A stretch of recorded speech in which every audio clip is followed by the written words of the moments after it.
ഇസ്രായേലിന് നേരെ വീണ്ടും ഇറാൻ ആക്രമണം നടത്തിയതായി സ്ഥിരീകരിച്ചു. തെല്ലവീവിൻ്റെ മേഖല കേന്ദ്രീകരിച്ചുകൊണ്ടുള്ള ആക്രമണത്തിൽ വലിയ രീതിയിലുള്ള നാശനഷ്ടങ്ങൾ ഉണ്ടാതായിരിക്കുന്ന റിപ്പോർട്ടാണ് പുറത്തുവരുന്നത്.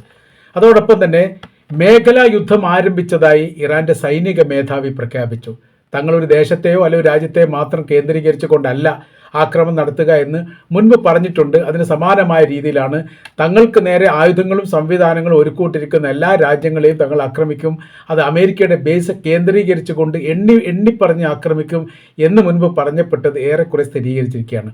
അറേബ്യൻ രാജ്യങ്ങളിൽ ഇപ്പോൾ ഒമാൻ ഒഴികെ 5 രാജ്യങ്ങൾ ആക്രമിച്ചു. അതിന് പുറമെയായിട്ട് ജോർദാനും ഇറാഖിനും നേരെ ആക്രമണം നടന്ന കാര്യങ്ങളും സ്ഥിരീകരിച്ചു. മേഖല വലിയ രീതിയിലുള്ള സംഘർഷാവസ്ഥയിലേക്ക് തന്നെ നീങ്ങിയിരിക്കുകയാണ് എന്നുള്ളതും ഇത് ഒരു വിജയം കണ്ട ശേഷം മാത്രമേ അവസാനിക്കൂ എന്ന് ഇറാൻ പറയുകയും ചെയ്തു. ആ മേഖലയിൽ കേന്ദ്രീകരിച്ച് ഇറാൻ്റെ മേഖലയിലെ ഇൻ്റർനെറ്റ് വിച്ഛേദിക്കപ്പെട്ടതായിരിക്കുന്ന റിപ്പോർട്ട് പുറത്തു വന്നിട്ടുണ്ട്. അതിൻ്റെ ബദൽ സംവിധാനങ്ങൾ ഇറാൻ ആരംഭിക്കുകയും ചെയ്തിരിക്കുന്നു. ജനങ്ങൾ ഈ ഏറെക്കുറെ ജാഗരൂകരായിരിക്കണം എന്നുള്ളതും തലസ്ഥാനമായിരിക്കെ തെഹ്റാന് നേരെ ഒരുപക്ഷെ ഇനിയും ആക്രമണം ഉണ്ടാവാൻ സാധ്യതയുണ്ട് എന്ന് ഇറാൻ സർക്കാർ ജനങ്ങൾക്ക് മുന്നറിയിപ്പ് നൽകുകയും ചെയ്തിട്ടുണ്ട്. ആ മേഖല കേന്ദ്രീകരിച്ചുകൊണ്ട് മാറി നിൽക്കാൻ പറ്റുന്നവർക്ക് അതാണ് ഉചിതം എന്നുള്ളത് പറയുമ്പോൾ യഥാർത്ഥത്തിൽ വലിയ യുദ്ധം വരാൻ പോകുന്നുണ്ട്, അല്ലെങ്കിൽ യുദ്ധത്തിന് തുടർച്ച ഉണ്ടാകും എന്നുകൂടിയാണ് ഇതിൽ നിന്ന് വായിച്ചെടുക്കാൻ വേണ്ടി സാധിക്കുന്നത്. സൈബർ അറ്റാക്ക് പല മേഖലകളിലും, അതായത് ഇറാനെ കേന്ദ്രീകരിച്ചുകൊണ്ട് ഇസ്രായേൽ നടത്തിയിട്ടുണ്ട്. അതിലൊന്നും ഫലം കണ്ടിട്ടില്ല എന്നുള്ളതാണ്. ഏതോ 2-ലധികം ഓഫീസ് സമുച്ചയങ്ങളിലുള്ള സൈബർ മേഖലയുള്ള ആക്രമണവുമായിട്ട് ബന്ധപ്പെട്ട ആ പ്രവർത്തനങ്ങൾ അത് നിശ്ചലമാക്കപ്പെട്ടു. അതിലൊരു സൈനിക ഓഫീസും ഉണ്ട് എന്ന് പറയപ്പെടുന്നു. എന്നാൽ ഇപ്പോൾ അതിന് പുറമെയായ രീതിയിൽ ജോർദാന് പ്രത്യേകമായിരിക്കുന്ന ഒരു മുന്നറിയിപ്പ് ഇറാൻ നൽകിയിരിക്കുന്നു. അത് ജോർദാൻ ഇപ്പോൾ സ്ഥിരീകരിച്ച ഒരു റിപ്പോർട്ട് പുറത്തു വന്നിരുന്നു. ഇസ്രായേലിലേക്ക് ഇറാൻ തൊടുത്തുവിട്ട 2 മിസൈലുകൾ തങ്ങൾ പ്രതിരോധിച്ചിട്ടുണ്ട് എന്ന ജോർദാൻ്റെ മുന്നറിയിപ്പിൻ്റെ അടിസ്ഥാനത്തിൽ, അല്ലെങ്കിൽ ജോർദാൻ അത് പ്രഖ്യാപിച്ചതിൻ്റെ തുടർച്ചയായ രീതിയിൽ ജോർദാൻ മുന്നറിയിപ്പ് നൽകിയിരിക്കുന്നു. ശത്രുവായി കണ്ടുകൊണ്ട് ആക്രമിക്കും എന്ന കാര്യത്തിൽ യാതൊരു സംശയവുമില്ല എന്നുള്ളതാണ്. അപ്പോൾ അതുകൊണ്ട് ജോർദാനെ സംബന്ധിച്ചിടത്തോളം ഇനി മുന്നോട്ട് ഏത് തരത്തിലാണ്, ഏത് നിലപാട് സ്വീകരിക്കും എന്ന കാര്യത്തിൽ അവരും വലിയ രീതിയിലുള്ള പ്രതിസന്ധിയിലാണ്. പ്രോക്സികളുടെ കുറിച്ചുള്ള വിവരങ്ങൾ ഇപ്പോൾ പുറത്തു വന്നിരിക്കുകയാണ്. അഥവാ ഈ ജോർദാനിൽ പ്രവർത്തിക്കുന്ന ലെബനാനിൽ പ്രവർത്തിക്കുന്ന ഈ ഹിസ്ബുള്ള ഗ്രൂപ്പ്, യമനിൽ പ്രവർത്തിക്കുന്ന ഹൂത്തികൾ, അത്തരം വിഭാഗങ്ങൾ, പിന്നെ ഇറാഖിൽ പ്രവർത്തിക്കുന്ന ഈ ഷിയ മിലീഷ്യകൾ, ഈ വിഭാഗങ്ങളെയൊക്കെ ഏറെക്കുറെ ഏകോപിപ്പിച്ചിട്ടുണ്ട് എന്നുള്ളതും നമ്മളിപ്പോൾ അറിഞ്ഞുകൊണ്ടിരിക്കുന്ന ഇൻ്റർനാഷണൽ റിപ്പോർട്ടൊക്കെ യുദ്ധവുമായിട്ട് ബന്ധപ്പെട്ട് വളരെ കുറഞ്ഞ ശതമാനം മാത്രമേ അറിയുന്നുള്ളൂ.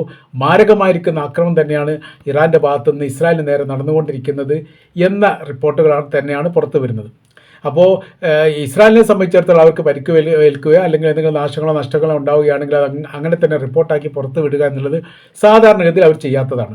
അപ്പോൾ അതുകൊണ്ട് തന്നെ ഈ വിഷയമായിട്ട് ബന്ധപ്പെട്ട് അവർ സ്ഥിരീകരണ റിപ്പോർട്ടുകൾ പുറത്തുവിടാനുള്ള സാധ്യത വളരെ കുറവാണ്. ഉണ്ടെങ്കിൽ തന്നെ അത് ദിവസങ്ങൾ കഴിയും എന്നുള്ള കാര്യം ഉറപ്പാണ്. ഇറാനെ സംബന്ധിച്ചിടത്തോളം തങ്ങൾ ശത്രുവിനെ കീഴ്പ്പെടുത്തിക്കൊണ്ടിരിക്കുകയാണ്. അവരുടെ എല്ലാവിധ ശക്തിയും ക്ഷയിപ്പിക്കുന്ന തരത്തിലുള്ള ആക്രമണത്തിൻ്റെ പെരുമയ ഞങ്ങൾ ആരംഭിച്ചിരിക്കുന്നു എന്ന റിപ്പോർട്ടാണ് പുറത്തു വരുന്നത്. കാര്യം 5000-ലധികം മിസൈലുകൾ 1-ാം ഘട്ടത്തിൽ തന്നെ തങ്ങൾ തയ്യാറാക്കി വെച്ചിരിക്കുന്നു. തങ്ങൾക്ക് നേരെ ആയുധപ്പുരകളുള്ള, സംവിധാനങ്ങളുള്ള, അമേരിക്കയോടൊപ്പം ചേർന്ന് പ്രവർത്തിക്കുന്ന എല്ലാവരെയും തങ്ങൾ ആക്രമിക്കും. അതുകൊണ്ടാണ് അറേബ്യൻ മേഖല കേന്ദ്രീകരിച്ചുകൊണ്ട് ആക്രമിക്കുന്നത് എന്ന തരത്തിലാണ്.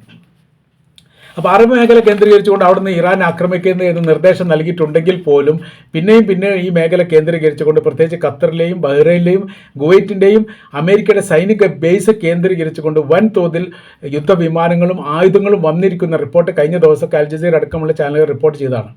ഇതിൽ നിന്ന് ഈ യുദ്ധവിമാനങ്ങൾ ഏറെക്കുറെ ഇസ്രായേലിലെ തെല്ലവീവ് കേന്ദ്രീകരിച്ചുകൊണ്ടോ അല്ലെങ്കിൽ ബെൻഗൂരിയൻ എയർപോർട്ട് കേന്ദ്രീകരിച്ചുകൊണ്ടോ മാറ്റപ്പെട്ടിട്ടുണ്ട്. ആ ബെൻഗൂരിയൻ എയർപോർട്ടിൽ നിന്നാണ് ഇപ്പോഴത്തെ നിലവിൽ ആക്രമണം നടന്നത് എന്ന റിപ്പോർട്ടും പുറത്തു വരുന്നു. അതുകൊണ്ട് ഈ മേഖല കേന്ദ്രീകരിച്ചുകൊണ്ടാണ് ആദ്യം തന്നെ തിരിച്ചടി ഇറാൻ ഉണ്ടായത്. കഴിഞ്ഞ പ്രാവശ്യത്തെ 2025 ആക്രമണവുമായിട്ട് ബന്ധപ്പെട്ട് 2 ദിവസം കഴിഞ്ഞതിന് ശേഷമാണ് ഇറാൻ തിരിച്ചടിച്ചത് എങ്കിൽ ഈ പ്രാവശ്യത്തെ ആക്രമണത്തിൽ 10 മിനിറ്റിനിടയിൽ തന്നെ തിരിച്ചടി ഉണ്ടായിട്ടുണ്ട് എന്നുള്ളതാണ്. ഇസ്രായേലിനെ ആക്രമിച്ചു എന്ന് പറഞ്ഞ് തൊട്ടപ്പുറം ഒരു 10 മിനിറ്റ് തികയുന്നതിന് മുമ്പ് തന്നെ ഇറാൻ തിരിച്ചടിച്ചു എന്ന റിപ്പോർട്ട് കൂടി നമ്മൾ വായിച്ചിട്ടുണ്ട്.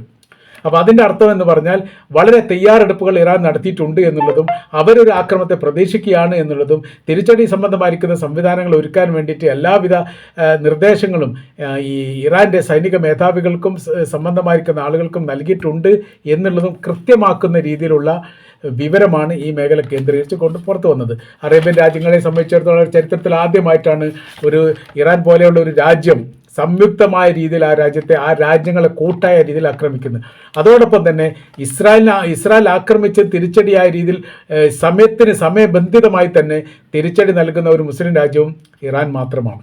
അപ്പോൾ അമേരിക്കയെ സംബന്ധിച്ചിടത്തോളം അവർ ഏത് തരത്തിൽ മുന്നേറണം എന്നുള്ള കാര്യത്തിൽ ഇപ്പോൾ തന്നെ ആശങ്കയിലായിരിക്കുന്നു എന്നുള്ളതാണ് കാര്യം. ഭരണമാറ്റം എന്ന് പറഞ്ഞാൽ അത് വളരെ എളുപ്പത്തിൽ നടക്കുന്ന ഒരു കാര്യമൊന്നുമല്ല. അതിന് വല്ലാത്ത രീതിയിൽ പ്രയാസപ്പെടേണ്ടി വരും. അതിനനുസരിച്ച് നാശങ്ങളും നഷ്ടങ്ങളും തീർച്ചയായിട്ടും അമേരിക്കക്ക് ഉണ്ടാകും എന്നുള്ള റിപ്പോർട്ട് പുറത്തു വന്നിരിക്കുകയാണ്. പിന്നെയുള്ള ഒരു പ്രധാന റിപ്പോർട്ട് ഒരു 5ാം കപ്പൽ പടയുടെ കേന്ദ്രം ഇറാൻ തകർത്തിരിക്കുന്നു. അമേരിക്കയുടെ 5ാം കപ്പൽ പടയുടെ കേന്ദ്രം എന്ന് പറയുന്ന സമയത്ത് ഇതിൻ്റെ കേന്ദ്രമായിട്ട് പ്രവർത്തിക്കുന്നത് ബഹ്റൈനാണ്. ആ ബഹ്റൈൻ്റെ മേഖല ഉദ്ദേശിച്ചായിരിക്കും പറയുന്നത്, പക്ഷേ അത് കൃത്യമായ രീതിയിലുള്ള വിവരങ്ങൾ പുറത്തു വന്നിട്ടില്ല ഏത് മേഖല കേന്ദ്രീകരിച്ചാണ് എന്നുള്ളത്. ഒരുപക്ഷെ ഖത്തറാവാനും സാധ്യതയുണ്ട് എന്നും പറയുന്നു. ഏതായിരുന്നാലും ഈ മേഖലയിലൊക്കെ വലിയ നാശങ്ങളും നഷ്ടങ്ങളും ആക്രമണങ്ങളും ഇപ്പോഴും നടന്നുകൊണ്ടിരിക്കുകയാണ്. പ്രതിരോധങ്ങൾ ഏറെക്കുറെ ഇസ്രായേൽ നഷ്ടപ്പെട്ടിരിക്കുന്നു എന്നുള്ളതാണ്. അയൺ ഡോം പോലെയുള്ള സംവിധാനങ്ങളുടെ പ്രതിരോധത്തിൻ്റെ ശക്തി ഏറെക്കുറെ കുറഞ്ഞ രീതിയിലാണ് കാണാൻ വേണ്ടി സാധിക്കുന്നത്. കാര്യം എന്ന് പറഞ്ഞാൽ തീ തുപ്പുന്ന രീതിയിൽ ഇസ്രായേലിലേക്ക് ഇറാൻ്റെ പെരുമയ കണ്ടുകൊണ്ടിരിക്കുന്നു. വലിയ ദൃശ്യങ്ങളൊക്കെ സോഷ്യൽ മീഡിയ വഴി ഇപ്പോഴും പ്രചരിക്കുകയാണ്. ഏതായിരുന്നാലും ഉദ്ദേശിച്ച എല്ലാ രീതിയിലുള്ള ലക്ഷ്യങ്ങളും ഇസ്രായേലിൻ്റെതും അമേരിക്കയുടെയും പാളിപ്പോയിട്ടുണ്ട് എന്നുള്ളതും കനത്ത രീതിയിലുള്ള തിരിച്ചടി ഇപ്പോൾ അവർ അനുഭവിക്കുകയാണ് എന്ന തരത്തിലുള്ള റിപ്പോർട്ടുമാണ് ഇപ്പോൾ ഈ മേഖല കേന്ദ്രീകരിച്ചുകൊണ്ട് പുറത്തു വന്നുകൊണ്ടിരിക്കുന്നത്.